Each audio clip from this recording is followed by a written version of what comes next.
All right, today we are opening the playbook for a really high-stakes legal battle.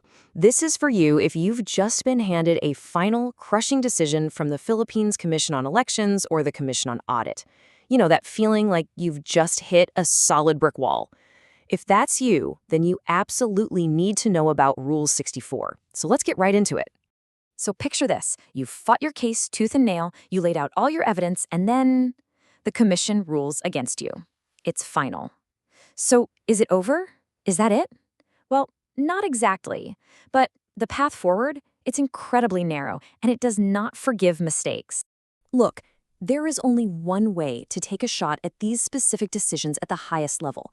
It's called Rule 64. And let me be clear, this isn't like you have options A, B, and C. Nope. This is the single, exclusive, only game in town way to get your case in front of the Supreme Court.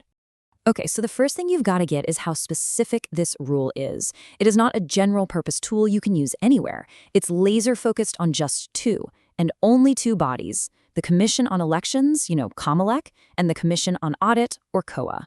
If your fight is with any other commission, this rule just doesn't apply to you. And hey, here's a super easy way to lock that into your brain.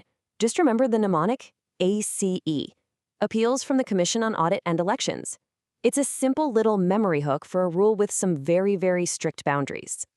Now, here's where a lot of people get tripped up. Getting to the Supreme Court isn't about getting a rematch.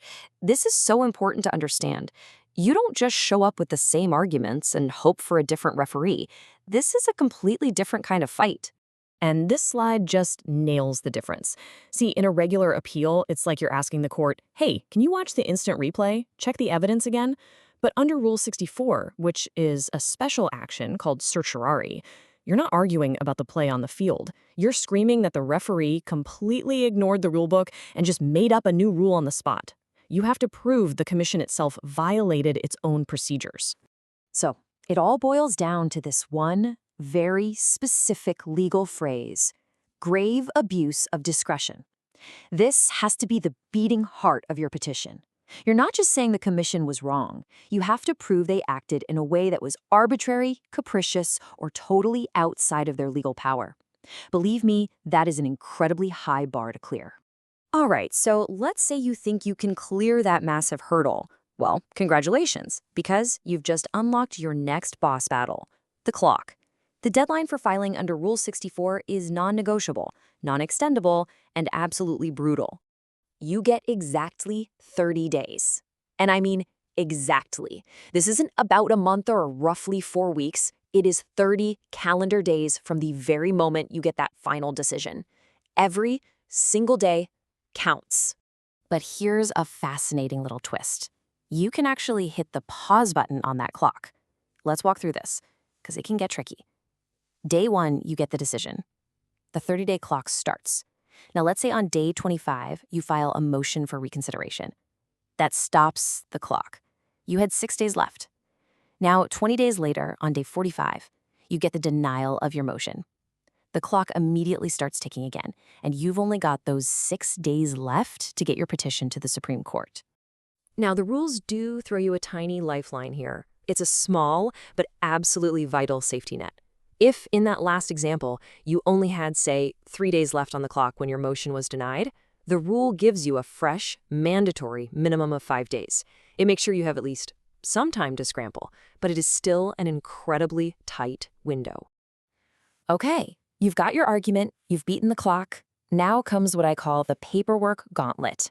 And trust me, this is where so many cases die before a justice even reads the first page. These are formal requirements that have zero flexibility.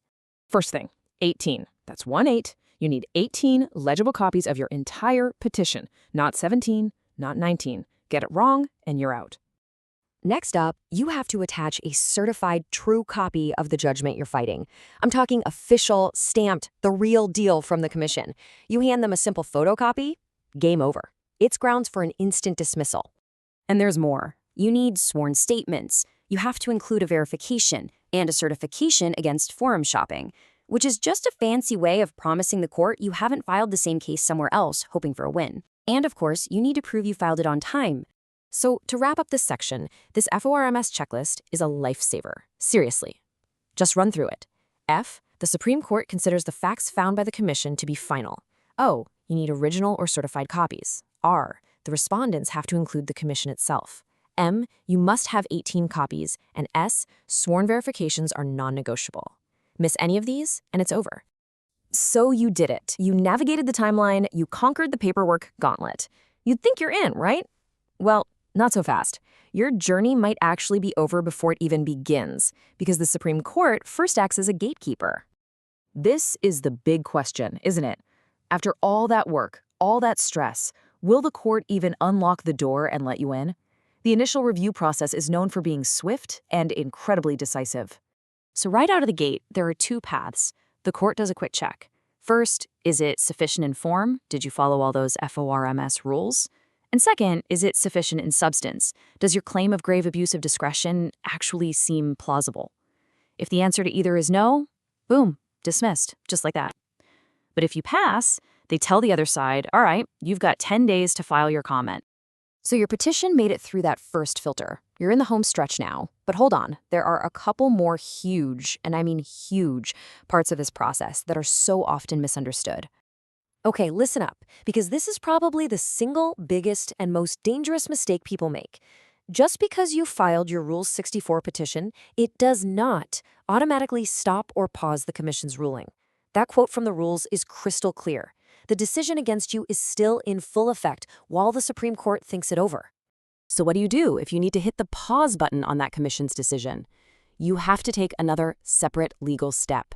You have to ask for and be granted a temporary restraining order, or a TRO. It is not automatic. You have to ask for it, and the Supreme Court has to agree to give it to you. And one last thing, forget what you see in the movies. There's almost never a big dramatic courtroom showdown here. Once the other side files their response, the case is pretty much decided based entirely on the paperwork. The justices read the petitions, they read the comments, and they rule. Oral arguments? Incredibly rare, reserved only for the most complex, nation-shaping cases.